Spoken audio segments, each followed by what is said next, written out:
Good evening, everyone. Thank you so much for sticking around. My name is Kelsey Moore. I'm a candidate in Film and Media Studies here at UCSB, and I'm so thrilled to be joined by Professor Shelley Stamp, who is Professor of Film and Digital Media at UC Santa Cruz. Welcome, Shelley. Thank you.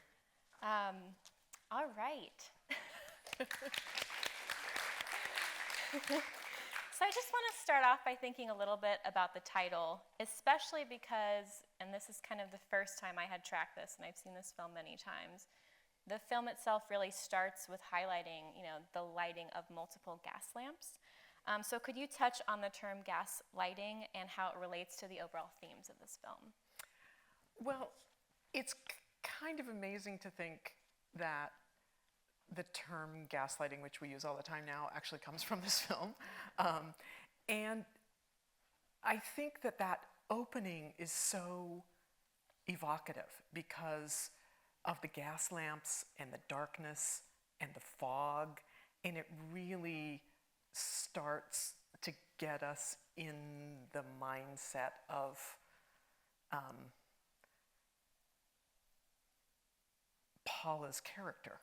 Right, and the flickering light up and down, the flickering uncertainty, the fog, the darkness are all beautiful visual symbols for what we're going to understand that she's going through.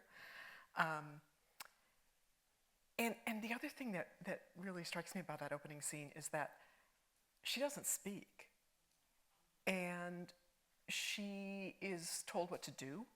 And she's ordered around. She's told not to look back. She's told to ignore the past, and that sets up a lot. That sets a lot in motion. The next scene we see her with the singing teacher, same thing. Men are speaking over her, telling her what to do. So I think that opening sets up a lot for us, right? Yeah. So. Yeah.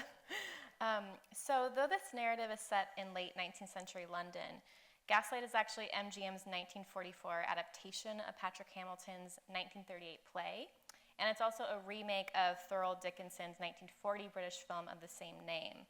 So Gaslight in its various iterations then may be thought of as a narrative that has quite literally persisted throughout the duration of World War II.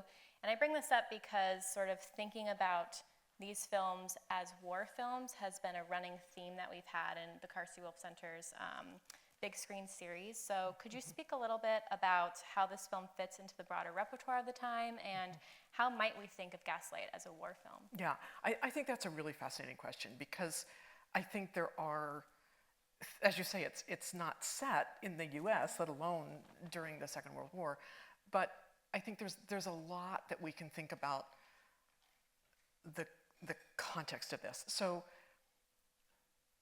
11 million men are serving overseas. Hollywood's audience is predominantly women. Had been predominantly women in the 20s and 30s, but it's really predominantly women during the war years. So the industry's catering to women.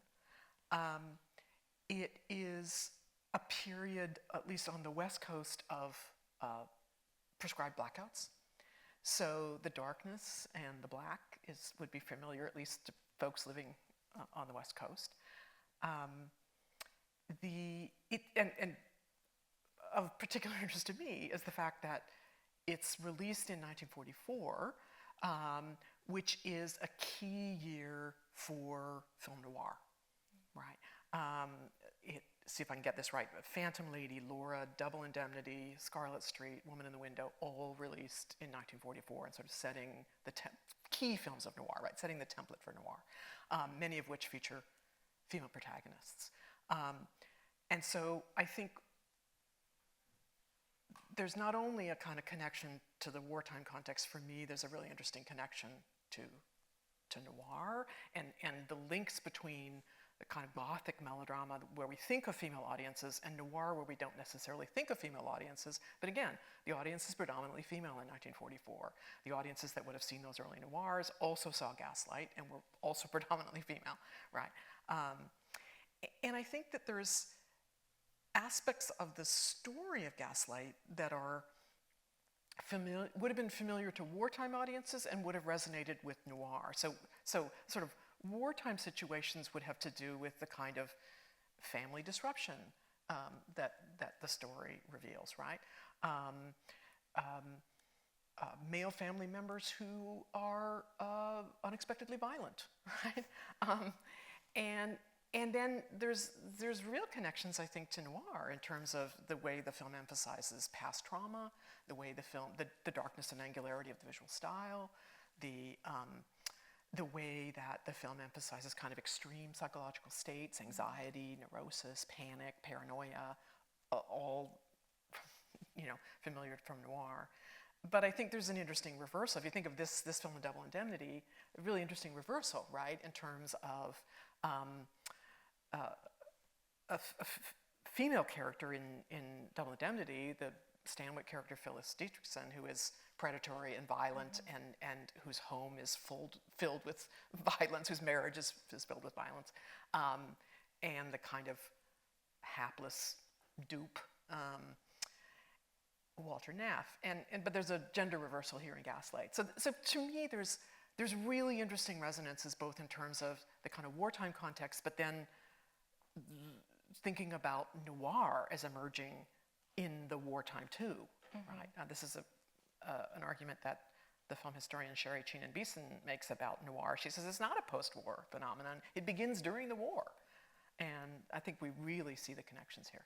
Yeah, and so, because we're dealing with a moment that specifically caters to women as both, Hollywood sort of producers and consumers, right?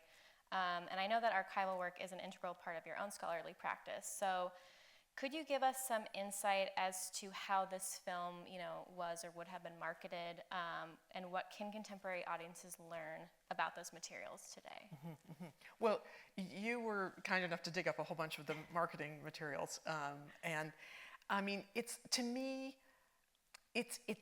the marketing materials are so fascinating because very few people that saw Gaslight in 1944 are with us today, and so one way for us to think about how audiences would have been prepped to see this film is to look at promotional material. And there was a lot of great stuff that we saw in that promotional material. I mean, for one thing, the trailer really, the trailer gives the whole film away. No surprise. But I think what's particularly interesting about the trailer is that the key scenes that are in the trailer are the scene towards the beginning of the film where Gregory crumples up the letter in his first fit of violence and anger. The scene where, towards the end, where Brian says, "You're not mad, you've been systematically driven, made to think you're mad," or whatever he says to her, right?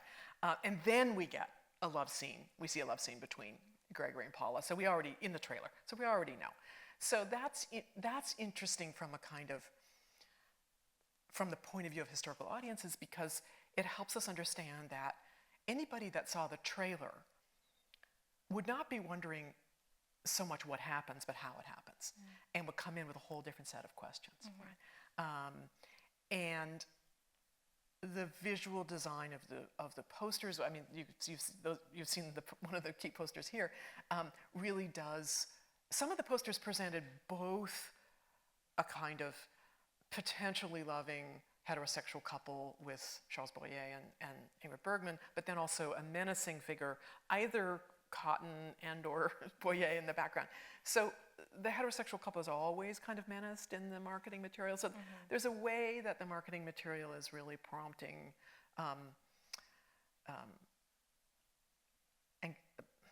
anxiety about heterosexual couples and a scrutiny of heterosexual love and romance as false, as having an undercurrent of danger and violence.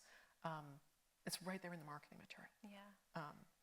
And then the other weird thing that you found, that I don't even know what to do with, is that there's always a tie-in campaign, and there was a tie-in campaign suggested in Showman's Trade Review with gas utilities, and I don't know how you'd actually make that work, but Yeah, I guess that gets us back to this idea of Gaslight as a wartime film in a way, right? Yeah. Like trying to show, because part of that advertisement was appealing to women about all the things they could have through these utilities in their post-war home. Yeah. So that was really fascinating to me. I think the other point that was really interesting is the way that the materials sort of, they either present, this melodrama or this thriller, right? And sometimes those words are put together in these different posters and these lobby cards, etc. So when we think about this relationship between melodrama and thrill, is this what really kind of situates this film in this Gothic romance genre? And for those who aren't familiar, could you just provide some brief context as to what we mean by that? Yes, and I would preface that by saying too that all the noir titles I just mentioned, all the 44 noir titles and into 45 and 46. Of course, film noir is not a term that's used in the 40s. It comes much later, and so.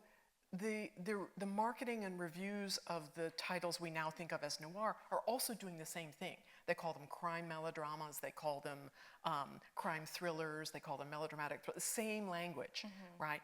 And so again, there's this bridge, I think, between the Gothic melodrama and what we think of now as noir. It wasn't as, I think we tend to maybe think of those two things as quite separate now.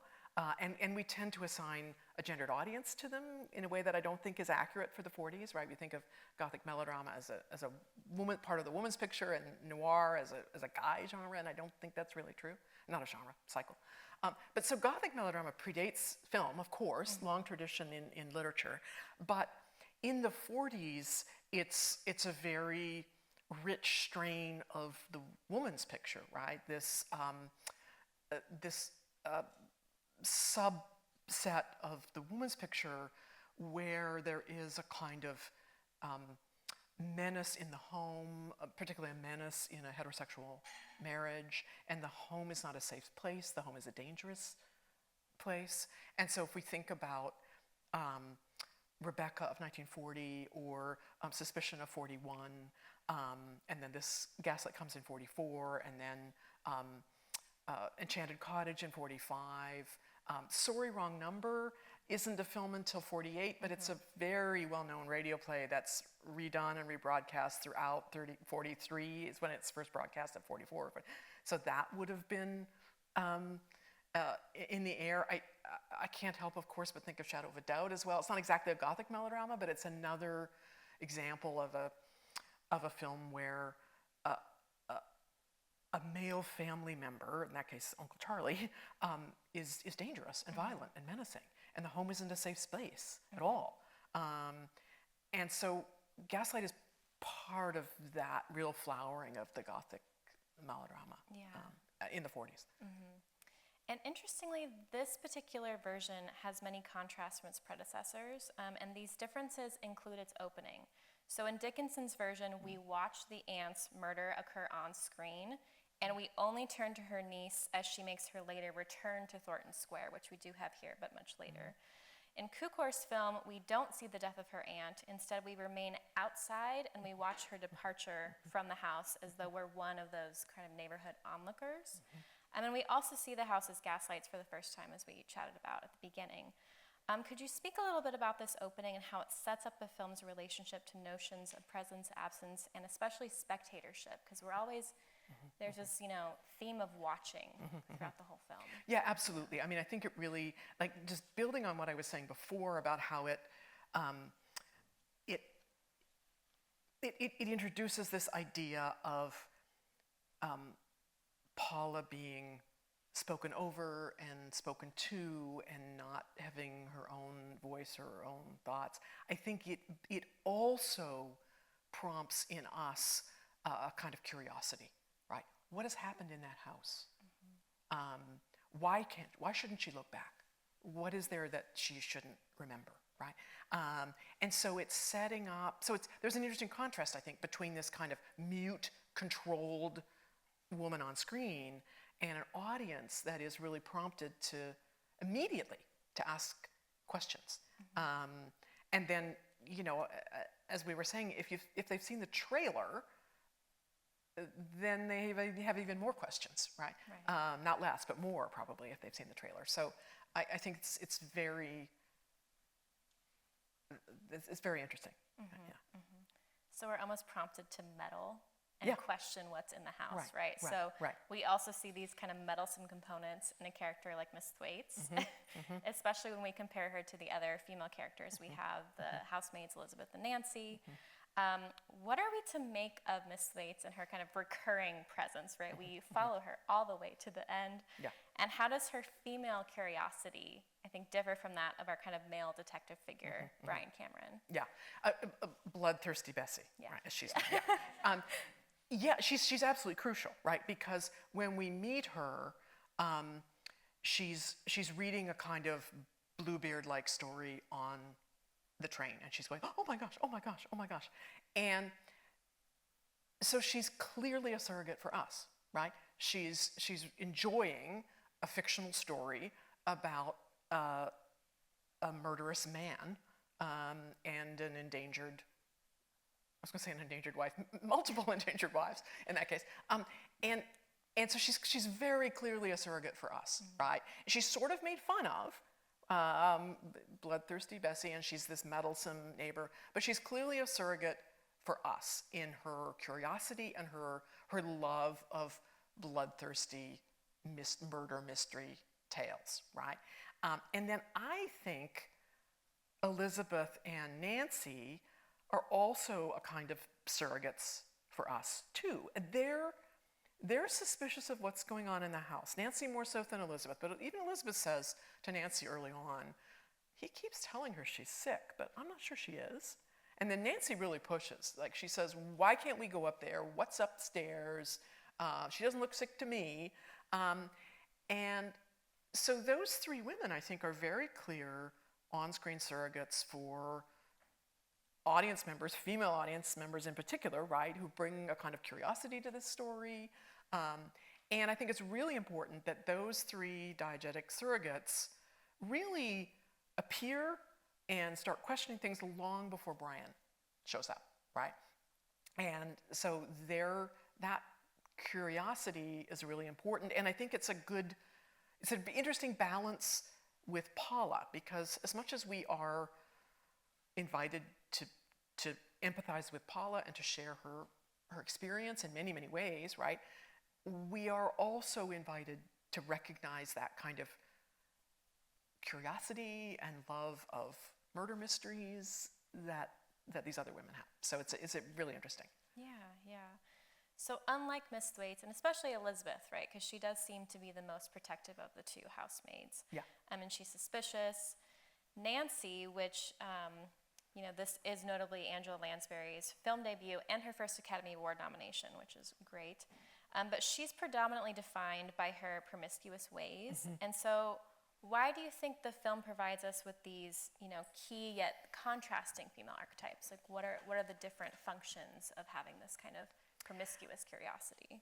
It's interesting because if you're thinking about Miss Thwaite and then Nancy, neither of them are particularly likable, right? I mean, as we talked about, Miss Thwaite's sort of meddles. She steals the strawberry. I heard everybody respond to that. Like that's really, she's really crossing. That's stealing of the strawberry really crosses a line, and it's a sign for us that she's it's a little much. What she's pushing a little too much, and she's intruding her hand in the story. She's intruding a little too much. So she's not particularly likable. And Nancy again has a kind of sexual promiscuity and not just that, but the kind of open flirtation with Gregory that is that the film, I think, is judging, right? Asking us to judge in a negative way. And so they're not entirely sympathetic characters, but I still think they're important as these kind of diegetic surrogates and kind of anchors for us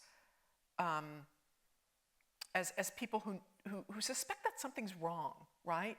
They can't quite put their finger on it, but they suspect that something's wrong, and that's an important anchor for us. And I would even add Lady Dalroy, is that her name? Even she suspects a little something to the point where she's willing to sit Brian next to Paula at the dinner. She wants to know who this Mr. Anton is. She's curious too, right? So lots of all the other female characters really are curious in a kind of curious, almost concerned, right? And we come to see that as a good thing. And Nancy's flirtatious demeanor ultimately reveals yet another facet of Gregory's manipulations, right? Because there's clearly some attraction, flirtation going on between the two.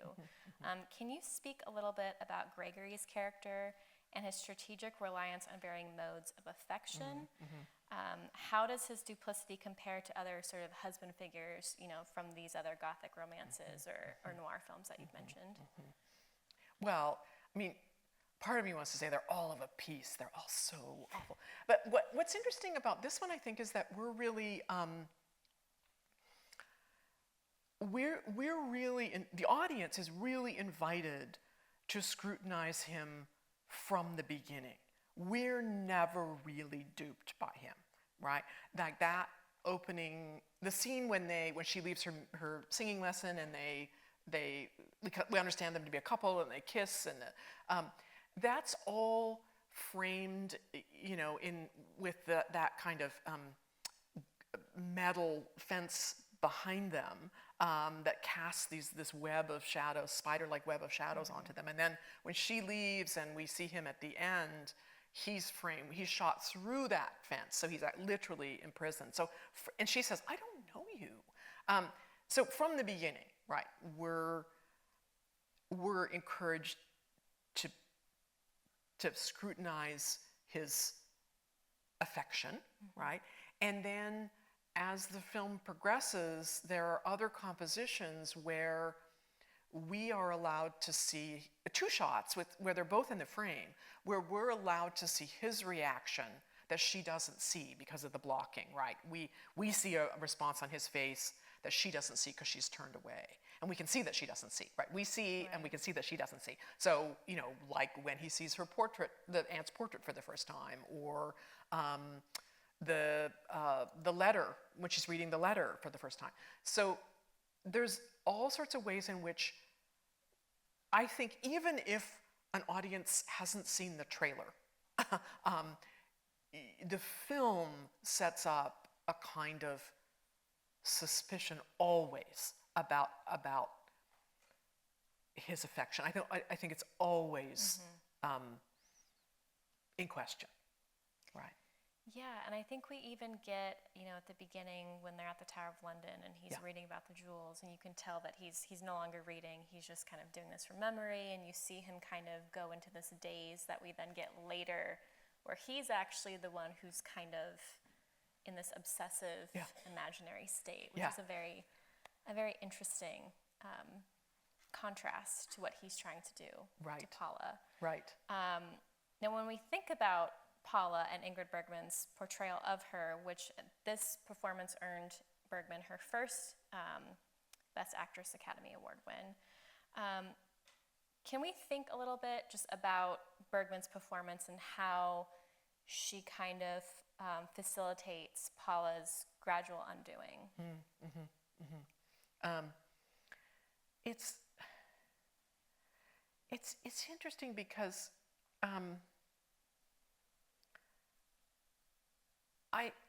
I am always unsure in that final scene, and there's lots to say about the final scene, but I'm always unsure in the final scene whether the character is performing madness or whether the character has descended into madness. And that, I think, is a testament to Bergman's performance, right? Because there's been this kind of gradual unraveling and a descent that Bergman has so carefully kind of laid out for us. And then by the end, the levels of that she brings to that moment when we're not really sure where she is on that spectrum is, I think, just absolutely amazing. Right? And I think too that I mean, the other thing that I think is interesting, and maybe this isn't quite about performance, but so many women's pictures, so many Gothic melodramas are about giving the audience access to the subjective experience of the female protagonist, right, through flashbacks or memories or optical point of view. And we get that with Bergman, right? We get her optical point of view when she re-enters the house for the first time. We get that kind of, I don't know if it's some kind of warped oral memory that she has of him telling her her mother was bad, right? So there's ways in which we are in her mind, and other points when we're very clearly not, where we're watching her, right? And that's again, that plays into, I think, that sort of curiosity that we were talking about before, and the way that we're not only are we scrutinizing Gregory, I think we're also scrutinizing her. How far has she? Is his campaign? Is his gaslighting campaign winning? And I think that Bergman's performance is so subtle in keeping us unsure of where she is. That yeah. Yeah, I think, and this gets us to what Diane Waldman and others have discussed about the kind of central component of the Gothic romance, which is this ambiguity, or Waldman calls it hesitation, particularly around the validation of the feminine experience. So are there other ways that you think the film plays with that, with Paula's subjectivity, as well as the viewers? We have, many different visual and oral elements at work here, and I also think the house is its, a character in itself, and we could consider claustrophobia as a sort of, I don't know, subjective undoing for the viewer. Yeah, and I think that there's the film really plays with giving us providing information and withholding information. So there's some things that I think we understand to be real, like the noises from above and the gaslight flickering. There's other things that are left unexplained for a long time, like the disappearing cameo and the disappearing watch and the misplaced picture from the wall. That information is withheld from us. So there is a real uncertainty on our part, I think, about exactly what is going on and whether or not she has done those things or not, right? Until I think that changes with the letter. When he tells her that there was no letter, right? Because we've seen the letter, and when he tells her there's no letter, and then goes on to tell her that her mother was mad, I think that's a breaking point in terms of our understanding of what's going on. Yeah. Yeah, I think it's so interesting that when we get to the attic scene, right, it's really up to us and her to decide whether she can decipher between all that happened or did not happen, as Gregory tells her, right? And so I wonder do you think that particular scene provides us with anything that the previous moment where she really, she unleashes and she's like screaming for Elizabeth and she really kind of feels like she's going mad, are those two scenes different, or do you see them as a continuation of the character? That's a great question. I think I want to say that they're different, because I think that the moment when she's screaming for Elizabeth at the top of the stairs is kind of her lowest point. She's completely out of control. But there is a sense in that attic scene, she and Brian have put things together. She is asserting a kind of control. Again, like I was saying a minute ago, it's not entirely clear. There's a little bit of uncertainty, I think, on our part about, is she feigning madness or is she just playing into him? But I think there's enough of a sense that she has reasserted some sort of control. Might not have a full grasp on reality, but has reasserted some sort of control. And we come to understand, as you said a minute ago, that it's actually him who is mentally ill, not her. So I think there is a real difference between that moment of screaming at the top of the stairs and the final confrontation. Yeah, do you think that there are key differences too between, because, let me back up, because we watch some things happen and we hear about some things, right? So you're never sure, like you said, what she's doing or what she's not doing. And that's something that really relies on how the film plays with time. And so do you find that the film uses time and space differently if we do think of the house as its own character? Because a lot of it has to do with memory and, forgetting the past, but also looking towards the future, as Gregory said, like making the house something, that's worth their newfound future together. I also find it so interesting because I've read that, Ingrid Bergman actually researched a bit in an asylum for this role, particularly women who had signs of dementia. And so I think this connection between time and memory is really, really crucial.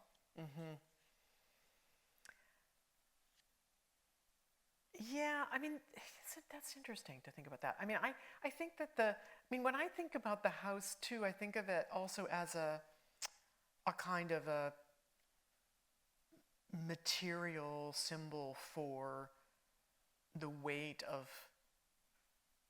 trauma and repressed memory. If you think about that, the attic that's jam full of stuff, right? And that's closed off, but leaking sound. It's such an evocative visual symbol for the weight of repressed trauma, which is, and so in that sense, I think the film is and again, like noir, I think the film is playing with time in the sense of it's insisting that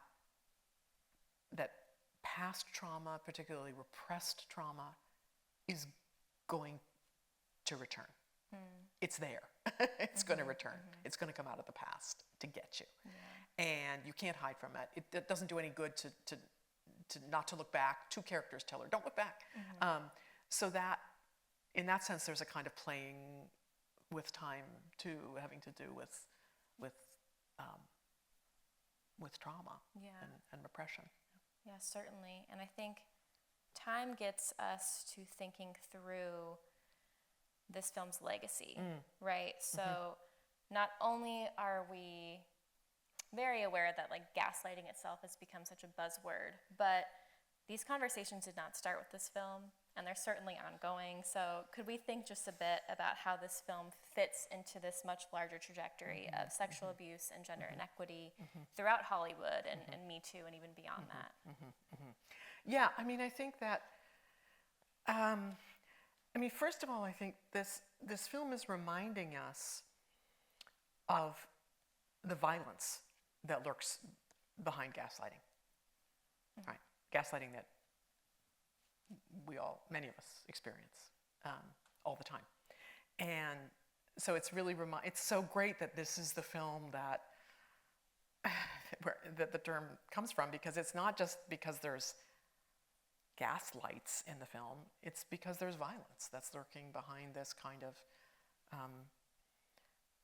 refusal to acknowledge women's reality. So there's that. And I think it's also interesting because so much of the contemporary conversations around Me Too have been driven by women in the entertainment industry, women in the entertainment industry who came forward. And not entirely, but a lot of the conversation has been spearheaded, and women in the entertainment industry really made very bold moves to go public with their experiences. And but as a historian, I have to say that I have done a fair amount of research on early Hollywood, and the earliest instance I found of a quote-unquote casting couch story, fears about the casting couch, is 1913. So this story, which became a kind of joke, right, around the casting couch, these fears about sexual harassment, sexual abuse, sexual assault in the entertainment industry, and the gaslighting that followed, have been around for, since the industry coalesced here in 1913. So, there's a long legacy. Yeah, and I think it's so interesting too that Bergman wins her first Academy Award for this, right? And then you and I talked about her appearance in the 1965. Yes, 1969. 69. Yes. Yeah, can you just share a little bit about that? Yes. Thank you for reminding me about that. Yes. So, Academy Award ceremony in 1969. Bergman and 4 other actresses present the Academy Award for, I believe it's Best Director. And let me see if I can get this right. It's Rosalind Russell, Bergman, Diane Carroll, Jane Fonda, and Natalie Wood, I think. That's who it is, right? And they're jointly, the 5 different generations of actresses are presenting the award for Best Director, and they don't read the script. They they say these films do not have adequate roles for women. There are not female characters for us to play, and that's 1969. That's 1969. That was a long time ago, right? So they're not talking about sexual harassment, sexual abuse, sexual assault, but they're talking about the other piece of this, right, which is creative control in Hollywood and the continuing fight for roles for women, right? And the 1940s was an extraordinary time for roles for women and films driven by female characters.